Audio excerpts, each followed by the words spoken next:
Electronic and print media పెద్దలందరికీ ముందుగా ఉద్యమాభివందనాలు. ఈరోజు పీడిఎస్ రాష్ట్ర కమిటీ సమావేశాన్ని 2 రోజుల పాటు సూర్యాపేట జిల్లాలో నిర్వహించుకోవడం అనేది జరుగుతూ ఉన్నది. ఈ 2 రోజుల పాటు జరుగుతున్నటువంటి రాష్ట్ర కమిటీ సమావేశాలలో విద్యా సంవత్సరం ప్రారంభం సందర్భంగా విద్యా సంవత్సరంలో వస్తున్నటువంటి సమస్యలు, విద్యా సంస్థలు ప్రారంభం అవుతా ఉన్నాయి.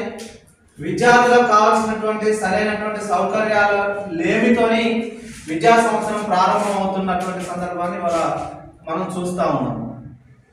విధానసభలో మన సీఎం రేవంత్ రెడ్డి గారు లక్షల్లో విద్యార్థులకి ఆర్థిక వ్యయాన్ని కేటాయిస్తూ ఉన్నాం, కానీ విద్యారంగం మొత్తం కూడా సంక్షోభంలో ఉంది అని చెప్పేసి స్వయంగా ఈ రాష్ట్ర ముఖ్యమంత్రి గారే అంగీకరించినటువంటి సందర్భాన్ని కూడా మనం అసెంబ్లీ సమావేశాలలో చూడడం అనేది జరిగింది. అంటే విద్యార్థులకి ప్రభుత్వ విద్య మీద సరైనటువంటి నమ్మకాలు లేవని తనే మాట్లాడడం జరిగింది. ఆ తర్వాత ఈ రాష్ట్రంలో విద్యారంగం మొత్తం కూడా సంక్షోభంలో ఉందని చెప్పేసి అంగీకరించడం అనేది జరిగింది.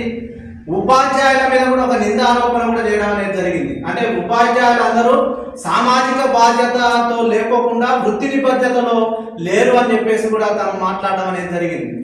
దీని అంతటికి ప్రధానమైనటువంటి కారణం ఇవాళ విద్యారంగం మొత్తం కూడా వెనకబడిపోయి అభివృద్ధికి నోచుకోకుండా ఉండడానికి గల కారణాలని ఏ ప్రభుత్వాలు కూడా పూర్తి స్థాయిలో సమీక్షించేటటువంటి పరిస్థితి లేదు అని చెప్పేసి మేము పీడిఎస్గా మేము ఈ రాష్ట్ర ప్రభుత్వానికి తెలియజేస్తా ఉన్నాం.